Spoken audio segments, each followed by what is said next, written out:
నువ్వు బయటికి పోతే మళ్ళీ రావు, ఎక్కడ పోతావో తెలియదు అని చెప్పేసి ఇంట్లోనే ఉంచినాం. అమ్మా, అన్ని సందర్భాల్లో బయటికి వెళ్ళిపోతున్న వ్యక్తి ఎక్కడికి వెళ్తున్నాడు అనేది ఎవరైనా ఫాలో అయ్యి కనుక్కోవటం గానీ, ఎవరి ద్వారా తెలుసుకోవటం గానీ ఎప్పుడైనా జరిగిందా? వాళ్ళకి తెలుసు సార్, నేనైతే వాళ్ళకి తెలుసా ఎక్కడికి వెళ్తున్నాడు అనేది తెలుసు. మొదటి నుంచి? తెలుసు తెలుసు కానీ మా ముంగట మాట్లాడలేదు, మా అమ్మ నాన్నకు చెప్పలేదు. వాళ్ళు చెప్పలేదులే. చెప్పలేదు. కానీ మీరు తర్వాత పెళ్లి అయిన తర్వాత అడుగుతారు కదా, ఏంటి అత్తమ్మ పదే పదే పోతున్నాడు, ఎక్కడ పోతున్నాడు నా భర్త అని అడిగితే ఏమని చెప్తారు? అడిగితే మంత్రాలు చేసిర్రు ఆయనకి, ఇంట్లో నిలబడబుద్ధి అయితే లేదంట. వాళ్ళు చెప్పింది నువ్వు నమ్మావు? ఇక మేము నమ్మవలసి వచ్చింది, నేను ఒక పిచ్చిగా నమ్మిన. మనిషి ప్రవర్తన ఎలా ఉండేదమ్మా? అంటే వేసుకునేటటువంటి బట్టలు గాని, నడవడికి గాని, మాటలు గాని అప్పుడు ఏమన్నా తేడా ఉండేదా? లేదు. అయితే ఇంకా మా కొడుకు బర్త్డే అయినాక ఇంకా ఇట్లనే ఇది ఫీవర్ వచ్చింది మేడం, చాలా ఒక వారం రోజులు అట్లా వచ్చింది మా ఆయనకి. అయితే వస్తే ఎందుకు ఇట్లా తగ్గుతలేదని కోరంటీ హాస్పిటల్కి వెళ్ళాము. వెళ్తే అక్కడ ఈయనకి ఎయిడ్స్ టెస్ట్ చేసిర్రు. టెస్ట్ చేస్తే మా ఆయన ఏం చెప్పిండంటే, ఇగో ఈమెకి ఫస్ట్ కొడుకు పుట్టి చనిపోయిండు, అప్పుడు బ్లడ్ ఎక్కిచ్చిర్రు, ఈమె వల్లనే వచ్చిందని, నా వల్ల వచ్చిందని డాక్టర్కి చెప్పిండు.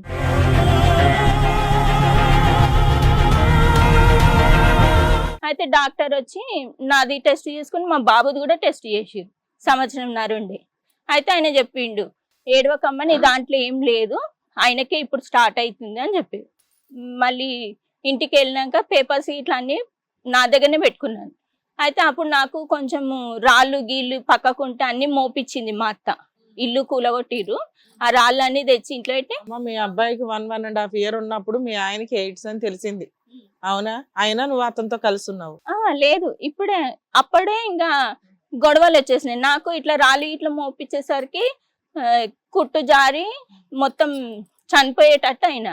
అయితే మా మమ్మీ వచ్చి తీసుకెళ్ళింది, ఇట్లా పిల్ల ఇది అవుతున్నది, నేను తీసుకొని ట్రీట్మెంట్ ఇప్పిస్తా అంటే నేను మా అమ్మ వాళ్ళకి చెప్పిన, ఇట్లా డాక్టర్ చెప్పిండు ఇట్లా జరిగింది, 3 నెలలు కలవద్దు అన్నాడు అని. ఇంకా అక్కడే ఉన్నాక మళ్ళీ వచ్చి ఇక నేను వెళ్ళలేదు మేడం, నేను వెళ్ళనని చెప్పిన మా అమ్మకి ఇట్లున్నదంట అని చెప్తే సరే అని చెప్పి ఇంకా వాళ్ళు కూడా అడిగితే మా మమ్మీ మీదకి ఎగబడ్డారు. ఆయన అప్పట్లో పేపర్స్ అన్ని చింపి పడేసిండు, వాళ్ళ అమ్మ వాళ్ళకి కూడా తెలియదు. నేను చెప్పిన ఆడదాడి పేపర్లు మా అత్తకు చూపించే మా అమ్మోళ్ళ ఇంటికి వెళ్ళిన. మళ్ళీ మా వాళ్ళు వచ్చి అడిగే లోపల పేపర్లు తీసేసిండు. జిరాక్స్ సెట్ కూడా పెట్టుకోలేదు కింద? ఎక్కడ పోద్దులేమ్మా, మళ్ళీ టెస్టులు చేస్తే దొరుకుతారు కానీ. అయితే ఇంకా అట్లనే వెళ్ళిపోయినాక మా మామ చనిపోతుండ. ఇంకా డయాగ్నోసిస్ అయిన తర్వాత మీ ఇద్దరి మధ్యన భార్యాభర్తల సంబంధం అలాగే ఉందా, ఆగిందా, లేదంటే ఏమైనా జాగ్రత్తలు పడ్డారా? మేము అసలు అప్పటి నుంచి ఇంకేమీ కలవలేదు. ఇంకా అప్పుడు మా మమ్మీ వాళ్ళ ఇంటికి వచ్చినాం కదా, వచ్చినాక మళ్ళీ మా మామ బాగాలేడు, పిల్లగాని చూస్తానని వచ్చిర్రు. అప్పుడు కూడా వచ్చిన వాళ్ళు గమ్మని తీసుకోక మమ్మల్ని కొట్టిర్రు, బస్సు అంతా. వాళ్ళు ఎప్పుడు ఇదే ఇట్లా కొట్టడం, నన్ను తీసుకోవడం ఇట్లా చేస్తుండే. నేనైతే రానని చెప్పిన, మీ కొడుకుకి ఇట్లుంది. అబ్బాయి 1.5 years ఉండగా మీ భర్తతో విడిపోయావు, ఈ మధ్యలో ఇప్పటిదాకా కలవలేదా? అయితే 15 సంవత్సరాలు ఇంకా ఆయన గురించి నేను ఆలోచించలేదు, వాళ్ళు మా దగ్గరికి రాలేదు, రీసెంట్ గా మళ్ళీ రాలేదు. అయితే 15 సంవత్సరాల దాకా మా కొడుకుకి 7th క్లాస్ అప్పుడు మెల్లమెల్లగా రావడం స్టార్ట్ చేసిర్రు, నా కొడుకు కావాలి అన్నాడు. అయితే నేను ఇవ్వను, మా కొడుకు. ఈ 15 ఏళ్లలో కొడుకు ఖర్చుల కోసం గానీ నీ ఖర్చులకి ఏమన్నా పంపించాడా? ఏమి నువ్వు కష్టపడుతూ నువ్వే చూసుకుంటున్నావు, నీ బతుకు నువ్వు బతుకుతున్నావు. అయితే మళ్ళీ దూరపు చుట్టాలతోటి చెప్పి పంపించిర్రు మా మమ్మీకి, ఇట్లా వస్తే ఇల్లు ఇస్తా కాపురానికి వస్తే ఇల్లు ఇస్తాను అంటున్నాడు. ఆరోగ్యం పరిస్థితి ఏంటంట? అప్పటికైనా ట్రాన్స్జెండర్ గా మారింది. మా బాబుకు 2nd క్లాస్ ఉన్నప్పుడు నాకు చుట్టాల ద్వారా, నేను మా అమ్మోళ్ళ ఇంటికాడ ఉన్నప్పుడే తెలిసింది ఈయన ఇట్లా మారిండు. అసలు ఎయిడ్స్ కాదు, నన్ను వదిలించుకోవడానికి అలా చెప్పి. అలా డాక్టర్లకు చెప్పిస్తారా? ఏమమ్మా ఏంటది? నువ్వు అలా ఏదైనా చెప్తే చెప్పు గానీ కొద్దిగా నాకు ఏమో అంటే అది మళ్ళీ పెద్ద మాట. ఓకే, నీకు తెలిస్తే తెలుసు అని చెప్పు, తెలియదంటే నాకు తెలియదండి అని చెప్పు. నువ్వేమంటున్నావు అంటే డాక్టర్ ఒక సర్టిఫికేట్ ఇచ్చేసారు అన్నావు కదమ్మా, అలా ఏ డాక్టర్? అది చాలా మేజర్ ఇష్యూ. అబద్ధాలు చెప్పరు, మీకు చేస్తారు. ఎందుకంటే పిల్లలు ఉన్నారు, ఒక ఎలిగేషన్ ఉన్నప్పుడు 1-10 సార్లు టెస్టులు చేయడం అనేది కామన్. సరే, నువ్వు ఇప్పుడు నువ్వేం చెప్తున్నావు అంటే మీ హస్బెండ్ పూర్తిగా ట్రాన్స్జెండర్ గా మారాడు. మారిన వ్యక్తి నువ్వు కావాలని ఎందుకు అనుకుంటున్నాడు? నేను కావాలని రాలేదు, బాబు కావాలని. బాబు కావాలని వచ్చి. ఇప్పుడు ఎంత ఉంటది మీ ఆయనకి వయసు? నాకు 43 అంటే 44 ఉంటుందో తక్కువనో తెలియదు మేడం. 3 ఏళ్ళ లాక్డౌన్ తర్వాత వచ్చాడా, లాక్డౌన్ ముందే వచ్చాడా? లాక్డౌన్ ముందు నుంచే, అంటే ఆయన డైరెక్ట్ రాలేదు, వాళ్ళ అక్క వాళ్ళని పంపించిండు. ఎల్జిబిటిక్యూలో టైప్స్ ఉంటాయి. మీరు దయచేసి, ఎందుకంటే ఆ గ్రూప్ను మనం కించపరుస్తున్నటువంటి వాళ్ళం కాదు, ఎందుకంటే ఆ రైట్స్ గురించి కూడా నేను చాలా ఫైట్ చేస్తూ ఉంటాను. ఈ ఎల్జిబిటిక్యూలో ఏంటి ఇతను అంటే వేరే మగవాళ్ళ దగ్గరికి వెళ్తాడా, లేదంటే ఆడవాళ్ళలాగా తయారవటానికి ఇష్టపడతాడా, లేదంటే బాడీ పార్ట్సే ఆడవాళ్ళలాగా మార్చుకోవాలనే ఆలోచనతో కోరికతో ఉంటాడా? ఈ మూడిట్లో ఏది? మేము చూసినంత మటుకు అయితే మొత్తం లేడీగానే ఉన్నాడు సార్. లేడీ కింద డ్రెస్ అయ్యాడా? డ్రెస్ కూడా వేసుకుంటాడు. డ్రెస్ వేసుకున్నాడు. అందరికి పబ్లిక్ గానా, సీక్రెట్ గానా? అంటే మేము ఇక్కడికి వాళ్ళ ఆయన దగ్గర రాకముందుకి ఫ్యాన్ షర్ట్ వేసుకొని వచ్చిండు మా దగ్గరికి. అంటే ఒకసారి 2 సార్లు బాబుని చూస్తాను ఇట్లనే గొడవలు పెట్టుకోవడానికి వచ్చిర్రు. అయితే మళ్ళీ తర్వాత మేము ఇక్కడికి ఆయన అన్ని చూసుకుంటాను అని అన్నాడు. అంటే మేము ఇంకా అగ్రిమెంట్ రాయించుకున్నాము. ఇట్లా మళ్ళీ ఇట్లా చేసి నువ్వు వదిలేసిపోతే కాదు, నాకు ఒక ఆధారం కావాలి, నా సొమ్ములు ఇట్లా అన్ని తీసుకున్నారు, నువ్వు ఉండనంటున్నావు కదా, సరే నీ ఇష్టం ఎట్లానే ఉండు, నాకు నా కొడుకుకు ఒక ఆధారం చూపి, మళ్ళీ నేను అక్కడ వస్తే అత్త పోరు ఆడబిడ్డ పోరు ఉంటది, నువ్వు మీ అమ్మ తాను ఉండాలంటున్నావు, మళ్ళీ ఇదే రిపీట్ అవుతుంది, మాకు ఒక ఆధారం ఇచ్చేయి, ఇల్లు ఒకటి మా పేరు మీద రాసి ఇచ్చేయి, నేను ఇంకేం అడుగుతలేను. ఆ పాయింట్ క్లియర్ అమ్మా, మీకంటూ ఆధారం అడిగారు, ఆ పాయింట్ అర్థమైంది. ఇక్కడ ముఖ్యమైనటువంటి రాశారా? అదే మేడం రాశారా? ఇల్లు రాశారా? రాయలేదు, దాని గురించి ఇప్పుడు ఇక్కడికి వచ్చావా? ఇల్లు రాయలా, నమ్మి ఒక అగ్రిమెంట్ రాయించుకుని కాపురానికి వెళ్ళావా? వెళ్ళినాక నీకు తెలిసిందా పూర్తిగా లేడీగా మారుతున్నాడు? అంతకు ముందుకే తెలుసు, అంత లేడని తెలిసే వెళ్ళాను మేడం. 2 విషయాలు తెలుసు. ఒకటి ట్రాన్స్జెండర్ గా మారుతున్నాడు, లేడీ డ్రెస్అప్ వేస్తున్నాడు అని. 2 అతనికి ఏదో ఒక జబ్బు ఉంది అని డాక్టర్ చెప్పాడు, కానీ పేపర్లు చింపేశారు అని. ఒక్క ఇల్లు కోసమో ఆస్తి కోసమో 15 ఏళ్ళ తర్వాత మళ్ళీ వెళ్ళావా? ఆధారం కావాలి, నువ్వు పని ఇప్పుడు చేసుకుంటున్నావు వస్తేనే ఇస్తా కదమ్మా? అంటుండు. 15 ఏళ్ళ నుంచి ఆహా. అమ్మ నాన్న, మీ అమ్మ నాన్న చూసుకుంటున్నారు, నువ్వు పని చేసుకుంటున్నావు, ఇన్నేళ్ళు చిన్నప్పటి నుంచి నువ్వే కదా పెంచుకున్నావు. అదే నేను రానన్నాను మేడం. అంటే నాకు కొడుకు కావాలి, మా కొడుకుకి ఇస్తా, పిల్లగాని జీవితం ఎందుకు ఖరాబ్ చేస్తావు? ఆస్తి ఇస్తానని నిన్ను మోసం చేసి తీసుకెళ్లాడు ఒక రకంగా. అసలు మీ ఆయన అలా మారుతాడు అంటే నీ దగ్గర ఏమైనా ఎవిడెన్స్ ఉన్నాయమ్మా? ఫోటోలు గానీ వీడియోలు గానీ ఉన్నాయి మేడం, చూపించండి. ఒక చిన్న ఫోటో ఉన్నది. ఒక ఫోటో ఉంది కదమ్మా. ఒకటి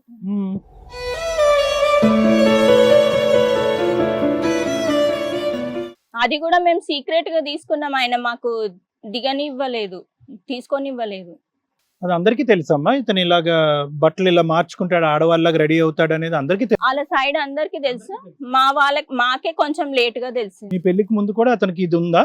నాకు తెలియదు సార్. అది అంటే 15 రోజులు వెళ్ళిపోతాను అన్నారు కదా, అక్కడే నేను అడిగినప్పుడు ఎందుకు ఇట్లా వెళ్ళిపోతావు ఊకే అని చెప్తే, మా అమ్మ 2 పిల్లలు అయ్యే వరకు ఉండమన్నది. ఏం చేస్తాడు ఇలా రెడీ అయ్యి? నాకైతే అడుక్కుంటానని చెప్పాడు. కాకపోతే ఆయనకు దేవుడు వస్తాడని, అంటే మాకు బయట తెలిసింది దేవుడు వస్తాడు, ఆయన ఇక్కడ ఉండడు, బాంబేలో ఉంటాడు. బాంబేలో రెడీ అయిపోయి బాంబేలో ఉంటాడు. ఇక్కడికి వచ్చినప్పుడు అబ్బాయి లాగా డ్రెస్ అప్ అయ్యి అబ్బాయి లాగా తిరుగుతాడా? ఇట్లనే ఉంటాడు, ఇలా డ్రెస్ లోనే ఉంటాడా? డ్రెస్ చీరనే కట్టుకుంటాడు. మీతో పాటు ఉన్నప్పుడు శారీ కట్టుకుంటాడా? అంటే మాతో పాటు అంటే ఆయన మాతో ఉండడు, పక్కకే వాళ్ళ అమ్మ ఆమె ఉంటది, మా ముంగడ మాత్రం అట్లాగే తిరుగుతాడు. ఇది శారీ కట్టుకొని తిరుగుతాడా? ఓకే. నేను ఇట్లనే ఉంటా, ఇష్టం ఉంటే ఉండండి, లేకపోతే లేదు. కాదమ్మా, మరి ఇప్పుడు తెచ్చుకున్నారు కదా మీ బాబుని, కొడుకు కావాలని చెప్పేసి తెచ్చుకున్నాడు కదా, ఇలా ఉన్నారని తెలిసి నువ్వు ఇలా వచ్చేసావు. మేము అదే చెప్పినాము, పిల్లని ముంగటన్నా మంచిగా ఉండు, అంటే నాకు ఎట్లాగో సైడ్ ప్రాబ్లం, కొంచెం ఏమన్నా వస్తుందేమో, నా సొమ్ములన్నీ తీసుకురు కదా అని ఆశపడ్డాను మేడం. ఆస్తి ఎంత ఉంది? ఆస్తి ఏముంది? బాధపడకమ్మా, చెప్పండి, ఆస్తి ఏముంది? ఆస్తి 2 ఫ్లాట్లు ఉన్నాయి మేడం. అయితే పాత ఇల్లు అమ్మేసి 3 భాగాలు చేసుకున్నారు, వాళ్ళ అమ్మ, వాళ్ళ తమ్ముడు, ఈయన. అయితే వాళ్ళ అమ్మ తమ్ముడు అలాగే తీసుకున్నారు, ఈయన 2 ఫ్లాట్లు తీసుకున్నారు. ఇప్పుడు మేము ఉన్న దాంట్లో తీసుకున్నాక వాళ్ళ అమ్మ ఏం చేసింది, ఒక ఫ్లాట్ ఈయన పేరు మీద రాసిచ్చింది, ఒక ఫ్లాట్ ఆమె పేరు మీద రాయించుకుంది. అయితే ఈయన పేరు మీద ఉన్నది మీనా అని పేరుంది మేడం.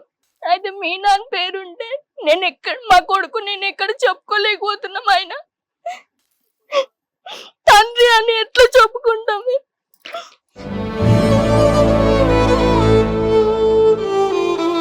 మేము పోయినప్పటి నుంచి మాకు కూడా తెలియదు, పేరు మారింది, ఈయన మొత్తం ట్రాన్స్జెండర్ అయిందని తెలియదు. అయితే ఆయన రిజిస్ట్రేషన్ చేయిస్తా అన్నాడు కదా, అప్పుడు పోయినప్పుడు అక్కడ అందులో చూసినాం, ఆధార్ కార్డు కూడా మార్చుకున్నాడు. అన్ని మార్చుకున్నాడు. అన్ని చోట్ల మీనా అనే పేరు, ఆ ప్లాట్ డాక్యుమెంట్ మీద కూడా మీనానే ఉంది. మీనానే ఉంది. మేము వస్తున్నాం అనే లోపల అన్ని చింపి పడేసిండు. రేషన్ కార్డు ఇట్లా ఉంటే అన్ని కాల్ చేసిండు. చుట్టుపక్కల ఇరుగు పొరుగు గాని ఇంట్లో వాళ్ళు గాని మీనా అని పిలుస్తారా? లేదు, ఆయనని బాబు అని పిలుస్తారు. బయట వాళ్ళు బాబు అని పిలుస్తారు. అందరూ బాబే. అంటే వీళ్ళు ముందు అడవిలో తీసుకున్నారు సార్. అప్పుడు ఎవ్వరు లేకపోయినుండే చుట్టుపక్కల వాళ్ళు. మేము పోయినాక అందరు వచ్చారు కాబట్టి వాళ్ళు బాబు అని పిలుస్తున్నారు కాబట్టి వాళ్ళకి అదే తెలుసు చుట్టుపక్కల వాళ్ళకి. అతను ఇలా కనిపించినా, ఆడపిల్ల కనిపించినా పిలిచేది మాత్రం బాబు, పాప అని ఎవరు పిల్లరు. పిలవరు. మీ అత్తగారు ఏమంటదమ్మా? ఇట్లాగా కావాలని మనవడు కావాలని తెచ్చుకున్నారు. ఆ అబ్బాయి ముందు ఇప్పుడు అతని పర్సనల్ మేము ఇక్కడ ఏం మాట్లాడట్లా, కానీ పిల్లోడికి తండ్రి ఎవరు అని చూపించడానికి ఒక ఇదైతే ఉండాలి. ఆస్తి ఇవ్వలేదు, నీకు ఆశిస్తానని చెప్పి తీసుకెళ్ళి కనీసం పిల్లోడి ముందన్నా అతను ప్రాపర్ గా రెడీ అవ్వచ్చు కదా. మీ అత్తగారు ఏమంటారు ఆ మాటలకి? అట్లా అంటే ఆయన ఇట్లనే ఉంటాడు. ఇష్టం ఉంటే ఉండాలి, లేకపోతే దీని గురించే ఫైట్ చేసిన నేను. నువ్వు ఇల్లు చేపిస్తా అన్నావు కదా, ఆ పిల్లగాని పేరు మీద చేయించేసి, ఈ పేరు మీద మాకు ఏది నడవది, ఆ పిల్లగాని సర్టిఫికెట్లు ఏది నడవది, మా అమ్మోళ్ళ అడ్రస్సే పెట్టుకుంటున్నాము, ఎన్ని రోజులు అలా పెట్టుకోవాలి. నువ్వు ఇంకా మీ అత్త వాళ్ళతో కలిసే ఉన్నావు? మీ ఆయనతో? మా అత్త మా ఆయన పక్కకుంటాడు. ఒక ఫ్లాట్ మాకు ఇచ్చిండ్రు. మీనా అనే పేరు మీద ఉన్న ఫ్లాట్ నీకు ఇచ్చారా? అయితే అది మొత్తం ఇల్లు కట్టిందే తీసుకున్నారు. అక్కడ ఏంటంటే రాత్రి కట్టేసి అవి కూలిపోయేటట్టు ఉన్నది ఇల్లు. అయితే ఇట్లా ఇల్లు కూలిపోతుంది అని చెప్పేసి మేము డోరు పట్టది, అక్కడ జంగలు పాములు సేవ వస్తాయని చెప్పేసి ఆయనను అడిగినా కానీ కట్టిస్తలేడు. 2 సంవత్సరాలు తలిగినాయి ఎంబడి. అయితే మా తమ్ముడు వాళ్ళు తీసుకువెళ్ళి అగ్రిమెంట్లో రాసి, నేను అన్ని చూసుకుంటాను, 10,000 ఎంత అయితే అంత ఇస్తాను నాకు అని రాసిండు. అయితే అప్పటికి ఒక 6 నెలలు అట్లా 10,000 ఇచ్చిండు మేడం. ఇచ్చినాక ఇంకా తర్వాత మేము ఫోన్ చేస్తేనే బతిలాడాలి, అది కూడా అడిగితేనే ఇస్తుండే. అయితే ఇంకా ఇల్లు కూడా కూలిపోయేటట్టు అవుతుంది అంటే కట్టియలేదు. వాళ్ళ అక్కకి పక్కకు ఒక రూమ్ వేసి కట్టించిండు. వాళ్ళ అక్క కూడా వీళ్ళతోటే ఉంటుండే.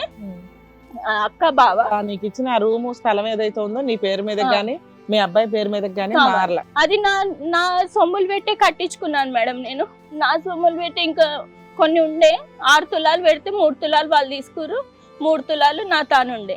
అదేంటి నీ దగ్గర ఈ ఒక్క ఫోటోనే ఉంది అన్ని చోట్ల ఉండేలాగా? ఇంకా రెగ్యులర్ గా తిరుగుతున్నప్పుడు 4-5 ఫోటోలు తీయొచ్చు కదా. మాకు కనిపించడు మేడం. ఆయన అంటే అట్లా పోతుంటే మేము చూస్తాం గానీ ఆయన మా ముంగట్లు నిలబడడు. ఇన్ని సంవత్సరాల్లో ఒక రోజు అన్నా గబుకుని 4-5 ఫోటోస్ వీడియోనో తీసేయాలి కదా. నైట్ వేసుకున్నా తీయాలి కదా, రేపు పొద్దుట కోర్టులో చూపించడానికన్నా యూజ్ అవుతుందిగా. ఆధార్ కార్డు ఎలా తీసుకున్నాడమ్మా? అది ఎలా ఇస్తారు? అది అవును తీసుకున్నాడు, కానీ ఎలా తీసుకున్నాడు? డాక్టర్ సర్టిఫికెట్ ఇచ్చారా, ఇతను అబ్బాయి కాదు అమ్మాయి అని చెప్పి సర్టిఫికెట్ ఇచ్చారా, ఎలాగా? ఆ విషయాలు నాకేం తెలియదు సార్. సో ఇప్పటికి నువ్వు అతనితోనే ఉన్నావు, ఇక్కడికి వస్తున్నావని తెలుసా మీ ఆయనకి? నేను ఆల్రెడీ 3 నెలలు. ఆయన కూడా ఇడ్చు రాపోయావా? పిలిచారు మేడం, రానన్నాడు. ఎందుకు వస్తాడు ఇంకా ఇవన్నీ చేసాక? ఎందుకు వస్తాడు? ఒక 4 నెలల నుంచి మాకు మొత్తం 10,000 ఇవ్వడం కూడా బంద్ చేసిండు. కాదు, మా పోలీస్ కంప్లైంట్ లాంటిది ఏమన్నా అన్ని ఇచ్చారు, అన్ని అయినాయి. వాళ్ళు ఏం యాక్షన్ తీసుకోలేదా? వాళ్ళు ఏమంటారు, ఆయన ఎందుకు అట్లా అయిండో, పో అమ్మా నువ్వు ఉండిపో అని నన్నే బెదిరిస్తున్నారు. కానీ FIR రాసుకోమంటే కూడా రాసుకోలేదు. మా అత్త వాళ్ళు ఇట్లా నన్ను టార్చర్ పెడుతున్నారు, మళ్ళీ ఉండనిస్తలేరు అని కూడా ఇస్తే కూడా వాళ్ళు పట్టించుకోలేదు.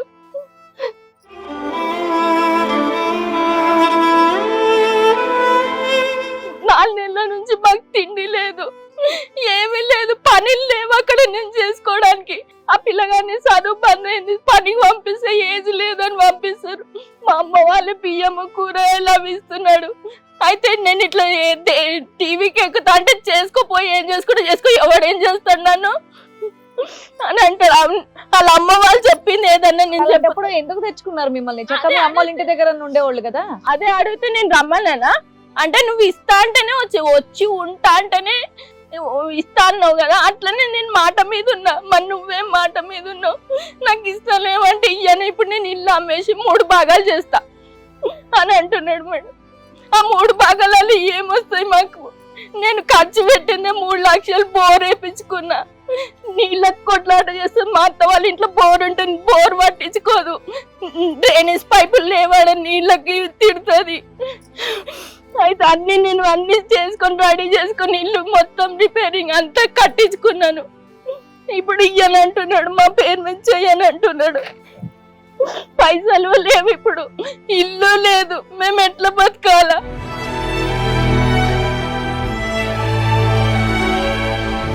మీ అమ్మ వాళ్ళు ఏమంటున్నారమ్మా? మా అమ్మ వాళ్ళ లైఫ్ ఇంకా వాళ్ళు కొట్లాడి అంతా అయిపోయింది. వస్తే వాళ్ళు చుట్టూరుగా ఉండి అన్ని గలీజ్ మాటలు తిడతారు మేడం. వాళ్ళని కూడా అన్ని గలీజ్ తిడతారు, కొట్టనీకనే వస్తారు. అట్లాంటి కొట్టనీకి వస్తారు. నేను 3 సార్లు పోలీస్ స్టేషన్కి వెళ్ళినాను. సరే అమ్మా, నీకు తెలివితేటలయితే ఉన్నాయి కదా, కాస్త బ్రెయిన్ ఉందా? 15 ఏళ్ళు దూరంగా ఉన్నావు, నీ కాళ్ళ మీద నువ్వు నిలబడ్డావు, పిల్లోడిని పోషించుకున్నావు. ఒక చిన్న ఇల్లుకి ఆశపడి నువ్వు వెళ్ళి దానికంటే ఎక్కువ రేట్ ఇన్వెస్ట్మెంట్ పెట్టావు. బోరేసి ఇదేసి దాని వాల్యూ 3 లక్షలు అయితే నువ్వు 3 లక్షలు పెట్టావు. దాని మీద నీ పేరు మీదే లేదు. నమ్మించిండు మేడం మస్తు. నీ దగ్గర ఉన్న 3 లక్షలతోటి నువ్వు బయట ఏది కొనుక్కున్న బోలంత స్థలం వచ్చేది. నమ్మి పోయినా నిన్న కొడుకుకి తండ్రి నాన్న నుండి ఎవరో ఒకరు అని అనుకునే. ఎన్ని ఇయర్స్ అయింది మేడం మళ్ళీ కలిసి వీళ్ళు? 2021 నుంచి కలిసి ఉన్నారండి. ఇప్పుడు 3 years.